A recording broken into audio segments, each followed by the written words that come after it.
Today's guest is YouTube's greatest language learning content creator. Lamont is the founder of the Days and Words YouTube channel and is on a quest to make the best language-related videos in the world. Lamont has published over 100 videos on the platform to over 1 million people globally. Our conversation covered everything from the importance of words and language to the best ways to approach learning a new language, and even Lamont's journey as a content creator. We also closed this interview on a really fun question that has nothing to do with YouTube or language and the importance of words that I really hope you guys enjoy. But without further ado, I'm proud to present my conversation with Lamont at Days and Words. Lamont, thank you so much for joining. Welcome into Forever Forward. Thanks for having me, man. Very happy to be here. If you don't mind, maybe where we could start is, in today's increasingly globalized world, why do you believe that multilingualism is becoming more crucial than ever before? Yeah, so you could look at this a few ways, and I kind of regard them as like pessimistic or optimistic in terms of, let's say someone is just interested in languages and the history of words, as I am. So I'm interested, my channel's called Days and Words because I like words. I like words in English and words in other languages, but really they're all just like, all words in English are all just taken from other languages anyway. But if you say like, okay, we've got a language interested person who wants to learn languages, a kind of pessimistic viewpoint could say like, well, lots of, all these countries that used to not speak English very well, they're starting to speak English really well. We're starting to see the French and the Germans, and Eastern Europe, the Polish and the Russians and stuff, they're all starting to like actually speak English pretty well because of things like YouTube. They grow up watching these English speaking YouTubers, and eventually it'll get to China and Japan. There's more and more English in Japanese culture. So like why kind of bother? But I see that as an opportunity to do something that even fewer people would bother doing. So if you go back to like, let's take Mozart's time. So okay, kind of late 1700s, 1770, kind of around there. He spoke lots of languages. He had a unique kind of musical, and obviously like that's kind of related with language and stuff. He had a unique ability, but it was not unusual back then. He lived in Europe. He was traveling around Austria, Germany, Italy. It's like, it was just kind of normal. It was expected. And so you weren't really impressive. He was impressive because of his ability on the piano and violin and whatever, but it was not unusual to speak lots of languages because it was required. As it becomes more or, less required, it will actually become more impressive. There was a time not that long ago, maybe 110 years ago, that it would be impressive if you owned a car. You'd be like, oh, you must be a rich person.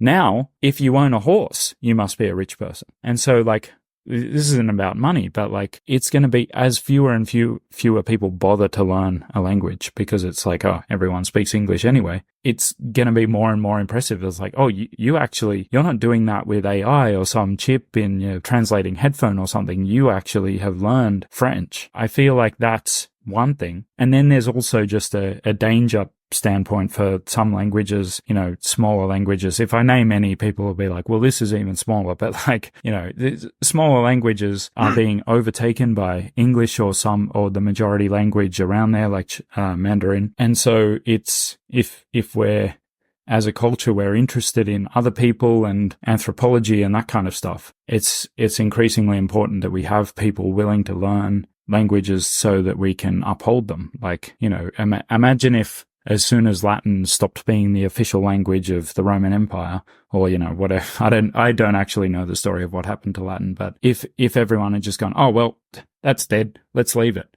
Like, then we wouldn't know so much about all the Romance languages, English, German, and a bunch of others. Yeah. So in some ways, it preserves relics and stories of the past. And if that goes away, there's an element of history that stands to potentially be lost. Yeah, I think so. It's, you have like biblical scholars who study ancient Greek and ancient Hebrew just for the sake of like studying the Bible more closely and being like, okay, what exactly was meant by this? And like, there's a lot of investment in that by by those scholars. But like, if you don't do that for any language, if you just go like, okay, let's say Old Norse, doesn't matter, no one speaks Old Norse anymore, so don't worry about it. Then you get like all the Nordic countries as well as English, which is like very closely related to Old Norse. You get them going like, hang on, where did this come from? Like you literally get lost history. As far as languages that are not dying, but are, I would say, thriving, do you believe that English is the one that's increasingly becoming more and more common globally? I actually don't know the numbers on that. That's probably not really a question of belief because I'm sure there's statistics on it. Mandarin is certainly becoming more common. I think Hindi is, but I don't think Hindi is spreading throughout India and like the minority Indian languages as fast as English is. So I think English is actually the more like aggressive force in linguistic terms in India. But I have also heard, and I don't know if this is true, and it's only a prediction, that by 2050 they believe the most spoken language on the globe will be French. Really? Yeah, which you wouldn't think, right? But I would not think that. I think it's to do with the development of Africa because a lot of African countries have French as their literal lingua franca. And yeah, so there might be like an indigenous language to Africa, say like Swahili or something like that, but then they'll have French as the language that goes between the different languages because a lot of people have learned French since French colonization of Africa. And I think that because Africa's population is exploding, I think that's where they get that statistic from. That is fascinating. It's funny. Ironically enough, I took French in high school. I was somewhat fluent. I would call myself proficient in it, but I've lost a lot of it over time. As for you, how many languages do you actually speak personally? I was asked about this recently, like in person, and a person who was pretty fluent in Spanish said in Spanish, like, okay, so would you say you speak Spanish kind of thing? And as soon as they did, I started speaking and was like, oh, I'm actually more fluent than I think. Right. Like, to answer your question, 3, English, Swedish, and Spanish. But then the other day, I just saw a video that I was like, oh, that's interesting. I didn't even really think about it that much. It was just on my YouTube homepage and I was like, what's this about? And I clicked on it and watched almost the whole video before kind of thinking, hey, this is in French. Are you serious? And I mean, it's not like, I noticed, but I was more interested in what she had to say. It turned out to be an April Fool's joke, which I did get like halfway through. I was like, this can't be real. But it was not until the end that I was like, yeah, this is in French. And I actually understood it pretty well. However, I wouldn't really say I speak French, but I can definitely understand quite a lot. But that's, that's almost like a meta skill with language learning that's not necessarily to do with the language itself, because French really is just English pronounced differently, or, English, as Dumas said, was French pronounced badly. And so, but there's a meta skill that people who have not tried learning languages don't have, or generally they don't have, which is to quickly interpret the French message and be like, well, this is really just the same thing, but a little bit different, and this grammar here and whatever. Like, it obviously does require learning a bit of French to have that skill, but with French, a little bit goes a long way, right. Especially if you speak Spanish as well. What I'm trying to avoid the reason I don't just say, 3 or 4 when people ask me how many languages I speak is I'm trying to avoid being that person who says like, oh, hallo, wie geht's? Yes, I speak German now. Cause, going by that measure, I probably speak 15 or 16 languages, but like I think that's silly. My English and my Swedish are the only ones that are fluent enough that I could like work in those languages. And you've done actually a few really interesting videos that I really like, where you will watch a movie a certain number of times in a different language in order to learn it. Do you find that that's an effective way to learn languages, is just to hear it being spoken over and over again? Yes, with the caveat that's like, I'm not saying, when I do that kind of stuff, I'm not trying to say like, this is the most effective way to spend your time and there's no other more effective way. I'm trying to get at the point that there's a benefit to repetition that does not come by doing other things, or by like watching, for example, a different movie, 50 different movies. There would be a benefit in that as well, but it would not be the same benefit as watching the same movie 50 times. Just certain time I hear Spanish or I see Spanish that I didn't know I knew. like I'll see it written on the page and be like, llegamos. And then I'm like, oh, of course. Like that's like, we're doing this. Okay, llegamos esto una última vez. And like, like that's just the example that comes to mind. It's literally the first line of the film. But like, there are certain things that I'm like, oh yeah, they do say that. And I've heard it so much that I can't not know it now, but I also don't consciously know it. So I don't know that I know it. You only know that you know it when you hear it. Exactly. Yeah.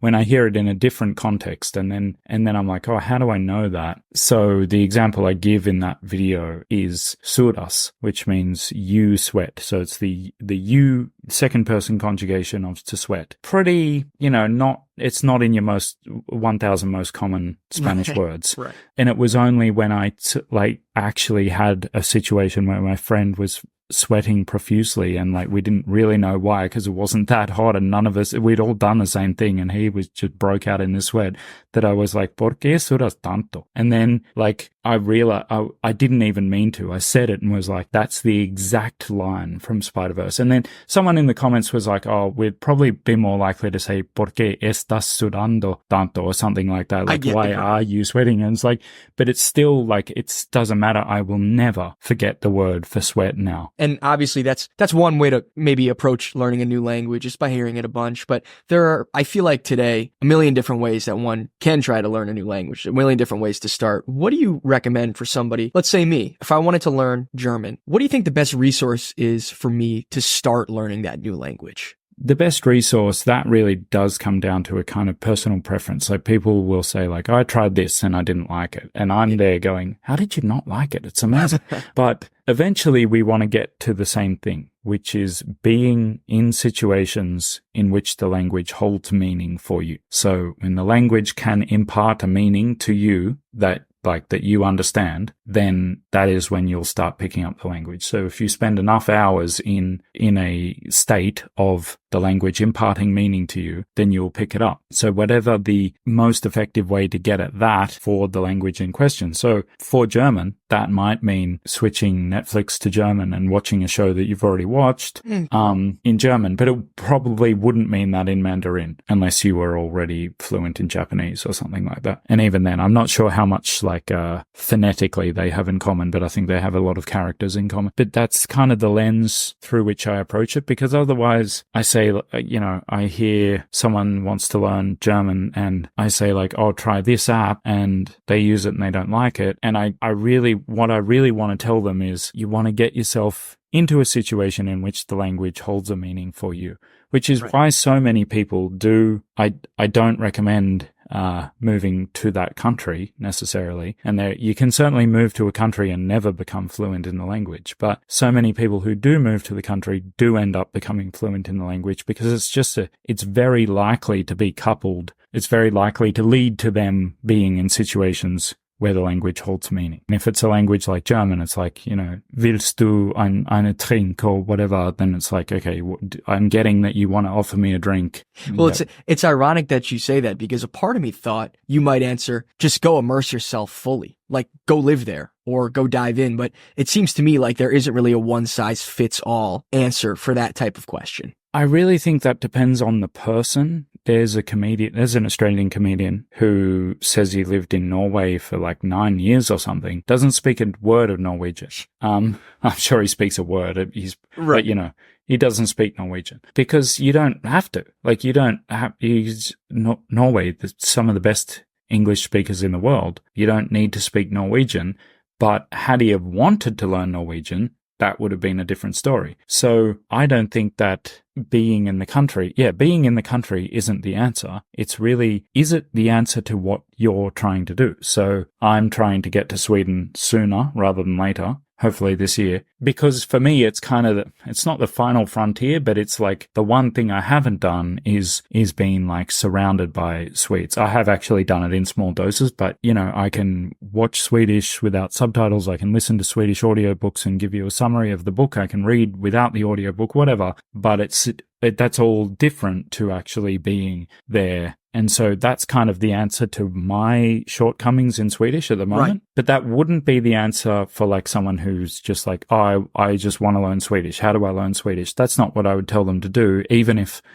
we had unlimited resources, I wouldn't just say go live in Sweden, because they'll just speak to you in English. One thing that I've found interesting when I've tried to learn new languages is learning a new language requires a great deal of consistency. It's not like you can just open your phone and learn it in 5 minutes, or, obviously you need to work at it for some time. And one of the things that I found daunting is that initial learning curve to where you feel even remotely comfortable speaking a new language.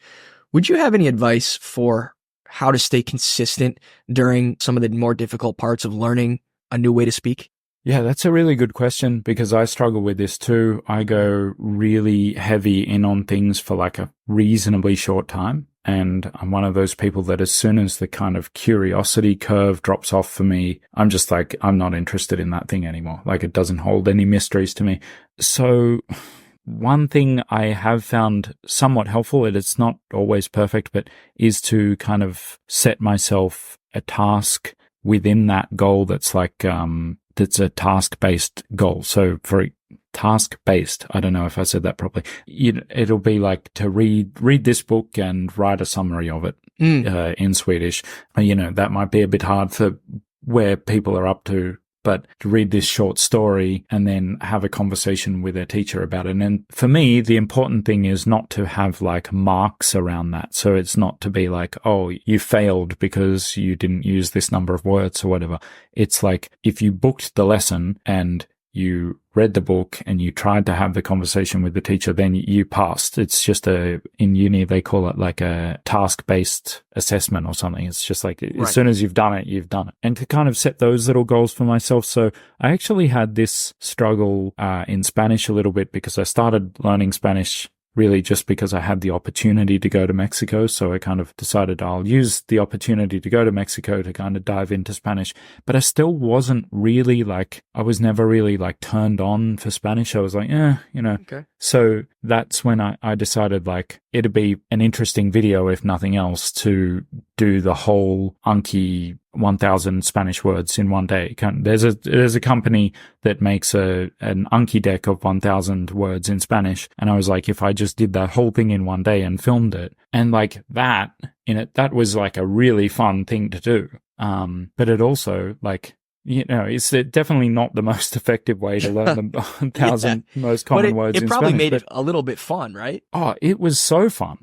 Compared to how, I don't like that kind of stuff normally. Right. And I certainly wouldn't have enjoyed doing 10 cards a day for 100 days, which is how they recommend doing it. And I'm not saying that's a bad recommendation, but I wouldn't enjoy it. Well, when you say cards, do you mean like flashcards? Like, when I think of how to learn a language, I imagine the way I used to, which is me sitting down at a desk with flashcards, just flipping through them, 50 a day for a month. And I think now we have other options, right? There are apps, there are other ways to immerse yourself that might A, be more fun, as you just noted, and B, more effective. Yeah, it's this isn't like the humble flashcard for anyone sitting at home picturing like a literal card with an English word on the front and a Spanish word on the back. For starters, it's flipped. So the best research suggests that the way to do it is actually to have the Spanish on the front and let's say you're trying to learn Spanish, have the Spanish on the front and then on the back have English or the meaning.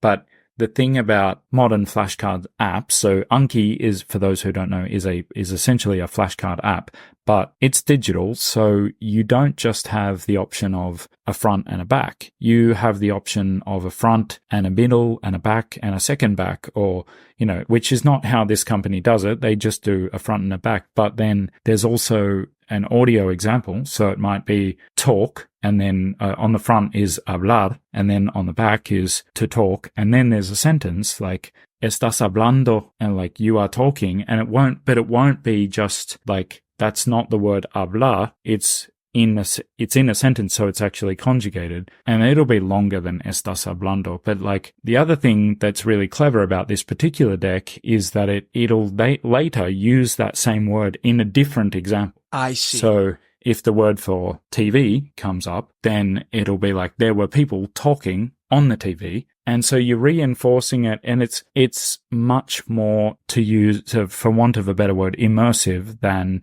we traditionally think of flashcards. And having said all that, I'm not saying that everyone must use Anki. Right. I'm just saying that a lot of people hear flashcards and just immediately go, no, not for me, no context. And it's like, no, there is context. Some of my flashcards in Swedish go for 3 minutes, as in there's 3 minutes of audio on the back of like this whole context, because there's no limit to like, it's literally just pointing to a file on your computer. Yeah. So I'll have the front will be like, the Swedish word gräsklippare, which is like lawnmower. That's just what I thought of. But like on the back, it won't necessarily just be something that reminds me what lawnmower is. It'll be like this whole thing that I thought had like 14 really useful words. And I'll just sit there listening to it. And it's not a matter of like, do you remember this? Yes or no, pass, fail. It's just like, oh yeah, this sentence exists. This whole paragraph exists. And so it feels like it's not really a, yes, I've finally learned the language. It's a very, like, it's an iterative process. You slowly start to piece these things together over time. And it's not just knowing the words, it's understanding the context, understanding how it's spoken, the sentences that it's used in. And I say all this maybe sounding like a beginner, but I'm really only fluent in one language. So to me, learning a new language, I truly would have to start from scratch. And the way you're describing this feels like the logical way that most people would probably want to go about that. It really depends where you're up to. Yeah. So for me, Swedish is very much about like filling in gaps, and then finding new gaps, and then finding like, okay, what is the current bottleneck of my Swedish? Like when I speak and I say something that doesn't sound quite right, why when I speak and I say something that's like, that was just a really English construction of that thing. And I don't like it, even if Swedes understand me. I'm like, oh, that was bad. So it's like finding the bottleneck of that, because a lot of people would just go, oh, well, just go study more, just go immerse more. But I'm now up to a stage where I go like, there was a reason that happened, and there's a specific thing I can pinpoint. It's like, oh, I'm misunderstanding this idiom, or this, like, they don't use this verb the same way as it's used in English or whatever. And really all of language learning is that. It's just that at the start, it's all gaps and no plugs. Right. And so you put like one kind of big crude plug-in that's kind of like, this, like you learn like 100 French words or whatever, and suddenly you can say like, I be croissant or something. Like instead of like, I would like a croissant for breakfast, you're just like, you've got I and croissant, and you can only remember the verb for be, so it's I be croissant or something. And it's like, okay, what's the constraint there? Find the constraint, fill the constraint, move on to the next thing. Yeah. Easy to say, harder to do, but yeah. Well, I can certainly relate. It's funny you say this because I tried to learn Italian last year. I took a trip to Rome and I took the Duolingo to try and learn basic Italian. And I really only say I learned probably the top 100 most popular words in Italian. And when I went there, when I was ordering food or I was trying to communicate with people, I was doing exactly what you were just saying. I was trying to plug in the words that I knew into sentences that didn't really have to do with what I was asking for. Yes. But it's all that I knew how to say. So it was basically, how do I fit this square peg in the round hole of this sentence? Exactly. Yeah. You know, and it worked a little bit because they kind of could tell that I was a tourist and was trying. And I think they appreciated that more than somebody just speaking to them in English. But it's not like I was effectively communicating in another language. Can you share, given that you do speak multiple languages, are there any instances where your knowledge of the multiple languages has provided you with like a unique opportunity or bridged a gap? Well, it's so weird coming at this question being that my second best language is Swedish. Okay. So it's like, it's very rare that that's going to bridge a true gap. Like there are definitely times where I've helped a Swede with English because they've said something and most English speakers just wouldn't bother correcting them because it's like, yeah, of course I get what you mean. And it sounds, you're being a bit of a dick if you go like, hey, you can actually say that. But there's times that I've kind of been nice about it and said, it's funny. I heard the Swedish in your construction just then. I know that like Swedes would say this, but in English we actually say this and it's a bit different. And I can also say, hey, it confused me like going the other way because I've done exactly the same thing the other way around. And I think they've appreciated that more. But there was one really strange situation. I wouldn't really say it bridged a gap, but we had our house quoted for an air conditioner, and this guy shows up. He just seems like he's Australian to me. Didn't really notice anything, and I was talking to my son, who was at the time like 1, and I was trying back then to talk to him only in Swedish. And I managed that for about 2 years. It was still until he started talking, and then it was a bit weird to just be like talking in Swedish while he's speaking English. He does understand. To this day, he's almost 4. He understands Swedish pretty well. But anyway, I was talking to him in Swedish, and I had this weird moment. I don't know what people want to think about, you know, the stars and whatever, all that stuff. But I had this weird moment that as I said something to him, I kind of had a premonition that's like, this is going to lead to a situation with this electrician who's here to quote the air for the air conditioner. Really? Okay. I just had this thing with, as I said it, I was like, I think it must have been that I'd actually noticed an accent without noticing it. And as I said it, I was like, he's going to be Swedish. I don't know why I thought that, but it was only a second's thought before he was like, nej då, är du svensk? Like, you are kidding. He was Swedish, and it would never have come up if he hadn't have heard me speaking to my son, because it's not like I would have just gone, hey, by the way, are you Swedish? Because once I knew, like, there were a few things, he spoke English again a little bit later, and there were a few things I was like, oh yeah, that did sound a bit weird. And it was almost perfect Australian, but it did sound a bit off. But I must have noticed that, you know, if we're not going to believe in like premonition and signs from angels and stuff, then I must have noticed it, because I kind of knew as soon as I said something in Swedish, I was like, this is going to result in something. So he was Swedish. We ended up getting a drink at a bar like a week later. We haven't caught up since then, but yeah, this was like, mid COVID. So it was a bit tricky. That's fascinating. That was just a weird thing. Yeah. There is real importance to knowing multiple languages, and it's not necessarily because you're going to get a job offer, because you're going to speak to your, you know, Aircon tech, maybe, you know, in a different language. But what I've learned primarily through your videos is the importance of language. Like, it is our only way really to interact, I would say, with one another. Like, I think it's very understated how important it is, our ability to speak and write effectively, not only in our own native language, but in others as well. Yeah.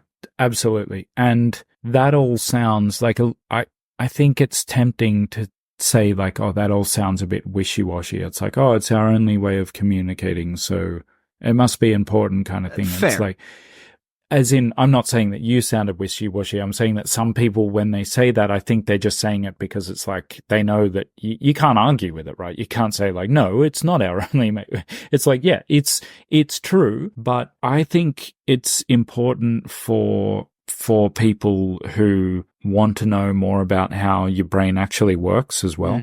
Because our only way of thinking about how we think is through words. So as in, if I want to describe to you how, well, like the cognitive function that led to me wanting a coffee or something, I need to use words to do that. Right. But the study of language actually shows you yourself that you don't think in words. You think in thoughts, right? And well, it's interesting you say that, because when I think, I hear, or at least I think I hear a voice in my head. Am I incorrect? Well, yeah, it's by the time you come to realize what you've thought, you've generally like put it into words. But if you think about, like, you and I have had kind of very fleeting conversations about baseball. If you think about, like, you know, and I know neither of us are Major League Baseballers, but it doesn't even matter. We can make decisions just as fast as a Major League Baseballer can. And if you think about it, there's no way you're thinking through that in English. If you think about the decisions you make, it's all just raw thought. Yeah, you're right. And so Steven Pinker calls this mentalese, Chinese, Japanese mentalese. Yeah. And I don't know tons about the concept, but it's a kind of mind-boggling thing to think about, because as soon as you start thinking about it, it stops happening, because you start going, well, I thought this, and I just thought about the word speaker. And like, it's like, right. Like you start putting your thoughts into words just because you're thinking about that. Right. And but if, you actually have thoughts that are without words most of the time. Right. Yeah. What I will say is, I think some are better than others in accurately articulating those thoughts into words. But that is a skill as well, not just knowing a language, but being able to take what's in your head and accurately verbalize it. Absolutely. Yeah. That's a skill that lies outside of learning new languages, but is also, I think, an equally important skill is how well do you say what you're thinking? Yeah. And you'll find that a lot of authors are quite language interested people. Even if they're not fluent in a second language, they'll often know a lot of words from other languages. And it's not to show off. Like there are people who are like, oh, the Japanese don't say rain. They say like water falling from the sky, okay. whatever. But I think a lot of authors are interested in that stuff because they're like, well, it's funny. If you think about it, it's funny that we have a word for water that's from the sky that is different from all the other water. Right. And so you go like, yeah, it really is just like water from the sky. And that's how the Japanese describe it. And so I think you're right. It is a different skill. And there are definitely monolingual authors who are really good. But I think a lot of authors and, writers of any kind, no second languages or third, fourth languages because they like thinking about words and how we express things. And so, yeah, it's definitely a skill to put your thoughts into words. There is a word, I want to say, maybe it's in Danish or Norwegian. The word is hygge, and I think it means like to embrace. It's a word that's associated with comfort. It's more of like a feeling, or so I understand. Yes. That's very interesting to me because I think that word is one example of how certain other languages have words that almost classify entire phrases or feelings that the English language doesn't have.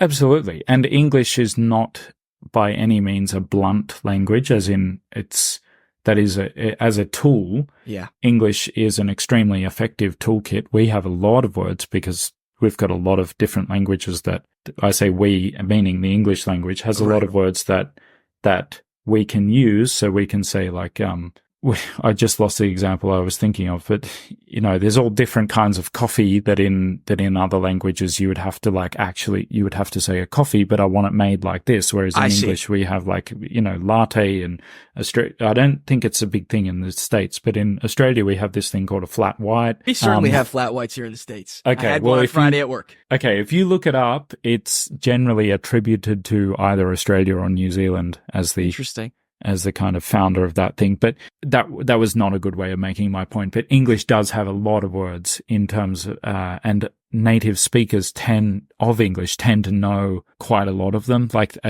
we tend to know a percentage of them. They've done some research on this. A percentage of the total words? So it's like generally like, let's say a language is classified as having like 300,000 words. Okay. They'll say like, the adult native speakers of that language generally know about 20 to 30,000. So somewhere around 10%. But then that feels low to me. That feels low. Yeah, but that's counting you're counting a lot of words in that. But English has around 600,000 counting. And what's weird is that they think that most adult native speakers of English know about 50 to 60,000 of those, being literally twice as many as the languages with a lower vocab count. So it's like we all kind of stop at around 10%. Right. Of my point being that, yeah, there are a lot of ways we can express our meaning in English, but they're still, as you pointed out, limited. So we don't have a word for the Danish hygge, and we don't have a word for the Swedish. I like to use the example jobbigt. The famous Swedish example is lagom. Lagom means like just the right amount, like not too little, not even just the right amount. It means just right. So just like if you're describing a bed, it might be just soft enough, just hard enough. If you're describing the temperature of water, it'll be just the right temperature. So it's used contextually across different meanings. Yes, but I prefer the Swedish word jobbigt, which describes a lot of things from like awkward to just boring and tiresome and annoying. So a conversation can be jobbigt, meaning that it can be like I just didn't want to have it that day, but I had to. But yeah, so you're right. But it's also, I don't like it when native English speakers go like, oh, English is such a crap language because we don't have a word for this thing. And I'm like, yeah, but okay, we don't have a word for that thing, but we have like 10 other words for this other thing. Yeah. You just kind of, I feel like a lot of people are like showing off that they know like the German word, this, some German's a famous example of like a language that has a word for everything. Well, now you've got me thinking, how many words do I not know? It's like apparently a lot, right? If I'm on the average, I would not know like over 500,000 words. Yeah, it's something like that. I think it obviously always depends how you count. Yeah. But I know that Swedish is supposed that, like, if you're trying to use the same measure to count both languages, then Swedish is around half of what English is, so like 300,000. But yet, as a separate thing, I've heard that native speakers of English generally know about 50 to 60,000 words. So yeah, I'd never really thought about the fact that it was like 10%. Yeah. But, I mean, we're probably talking some pretty obscure words by that point. Yeah, of course. Words that you may never use in your entire life, perhaps. Yeah. So maybe if we could just shift gears quickly to your own YouTube journey. I mean, this is really interesting for me as I'm an aspiring content creator. And you have quite a large platform on YouTube. You've put out over 100 videos to millions of viewers worldwide. What I would be so curious about is, what did your YouTube journey look like in the very beginning? Why did you start? What did you start posting about if it wasn't this? And what did those early days really look and feel like? Yes, I started posting about foreign language series and movies on like Netflix and those kinds of platforms. Back then it was pretty much just Netflix. Okay. Because I would go on to YouTube to search a review. Like I was watching like, Chris Stuckman and like movie reviewers, and I would look to see if they had a review of some foreign movie, and of course they didn't. And I was like, some of the best stuff I've seen on these streaming services is in a foreign language, and no one talks about it. Like, for example, there is an Icelandic show called Trapped, and there was like one video about it, and it had like 49 views or something. And I was like, I've got to talk about this. So I did like maybe 6 or 7 videos just about that, and I didn't expect instant success or anything, and I of course didn't have it. I was getting like 10, 15, 20 views. And then just at the time the problem with doing those kinds of things is you have to watch a whole series before you can even make another video. Right. So I was kind of looking for content, and I was like, hey, I guess not many people have an 800-day streak on Duolingo. I'll just make a video about that. That's certainly true. It's certainly back then, because it was much harder to maintain back then. You couldn't miss a day. So like now they like have all these kinds of excuses to keep your streak going. But back then you really had to have a proper streak. And so I made a video about that. And that got, like 200, 300 views, which was literally 10 times as many as my other videos. Right. And I was like, oh, I might occasionally just post about language learning then. And it was by about June of that year. So I started in like January of 2019. So it was, 6 months in, the language videos were doing better. I found them a bit easier to make because I didn't have to watch a whole series. It also meant that like, at the time, I was interested in learning Swedish, so I could only really, like, I was only watching Swedish series, so it was like, it didn't really make sense to be trying to review, like, different kinds of stuff. It's like, this is in Spanish, I'm not going to watch this. So I just kind of started talking more about language learning stuff, and it was April, May of the next year, 2020, that my channel kind of blew up, well, in comparative terms, in relative terms. Right. And it was on that Duolingo video.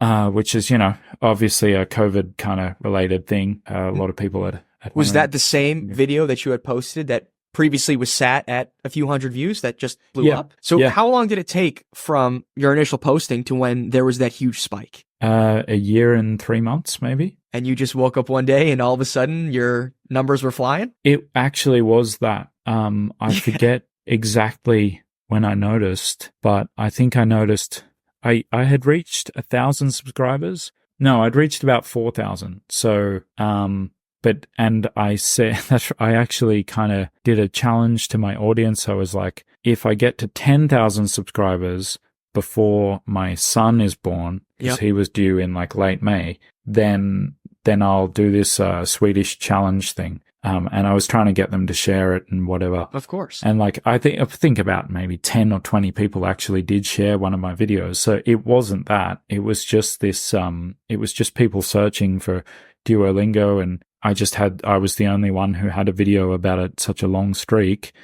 There is actually another video about a guy with a 1,000-day streak, and I think that video's got like 5 million views now. So, it's not like the only one, but I guess it was recommended after that one or something. I don't know. Right. And yeah, I went from getting 10 to 20 subscribers a day to getting like literally 1,000. Oh my God. What is that in like every one day? Every time you refresh the app, you're like, that must be a rush. Yeah.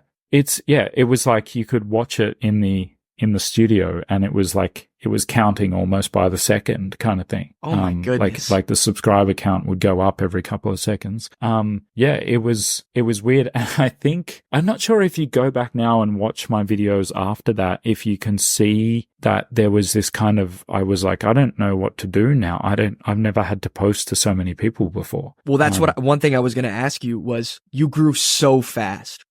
I feel like you almost didn't have time to adjust from going from 1,000 subscribers to many, many more than that. That must have been an interesting time. Yeah, I kind of knew that it would be, that there was a potential danger in like, overthinking it or whatever. So I was just like, I'm just going to keep going with the videos I've got. And of course, like, unless you're a really, really good creator, having 20,000 subscribers doesn't mean you'll get 20,000 views per video. Like my last video is sitting at like 11,000 views despite 84,000 subscribers. So it's not as if everyone's watching.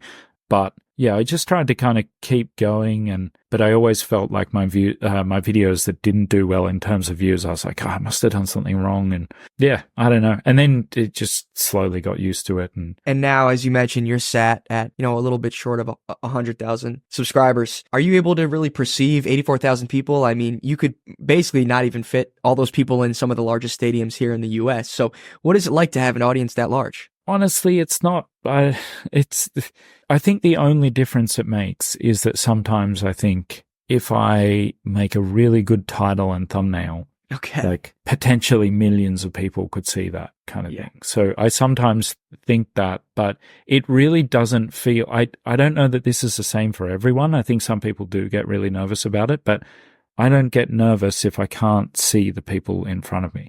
So if you gathered all my subscribers in one place and said, I'm going to come and speak to you guys, I would definitely be nervous. Okay. So it's not like before you post, you picture all of them in a movie theater seeing what you're about to put up there. No, but it does interest me to think about that. Yeah, like our biggest stadium here in Australia is about 100,000. Right. And that's like, my local kind of stadium is like 40,000. So I'm like, well, you'd have to fill that up twice. But at the same time, I'm like, yeah, but I just kind of think, most of them don't watch. So I more think of it as an opportunity, really. I try to think of that as like, I've got potentially 84,000 people who might listen to what I have to say. I should say something worthwhile. And so I think about that. It possibly makes me overthink my videos a little bit. I'll say one thing. I think you've earned every last one of them. I think your content is excellent. It's top tier. I think there's a lot of content on YouTube that I would not call it poor, but definitely does not contribute to the greater learning of society. And your channel is certainly one that if you click on it, you are going to learn something. Pick any video and you will learn something. Oh, thank you. That's very nice of you to say. Yes. I try to make it that way, but then other times I'm like, I haven't published a video for like 2 months. I need to get something out.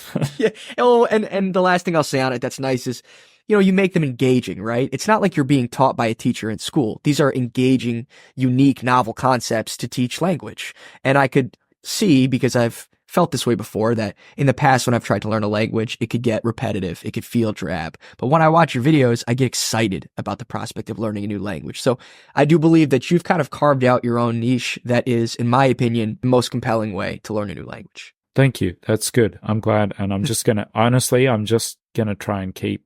I used to say in like 2019, I was like, I've got like 200 subscribers and I'm just getting warmed up. But I honestly still feel like I'm just getting warmed up. Like, I still feel like there's there's just whole concepts there to explore. Like I've never done a video about that mentalese thing that we were talking about before, like the fact that we don't actually think in our language. And there's all these things that I'm like, this is like a big one-day video. You know what's funny? When you said that, I literally thought to myself, has he done a video on that? Because I've watched almost all your videos. I was like, I don't think I've heard that before. No, it's Matt versus Japan has done a video on it, I think. And Okay. he's really he's kind of disappeared now off the internet, but he was really and was the only channel that was really good at kind of describing those very strange cognitive things that it, how, like telling the difference between translating in your head and actually thinking in the language and all that kind of stuff. I wouldn't even know where to start as far as how to articulate that dynamic. Yeah. But hey,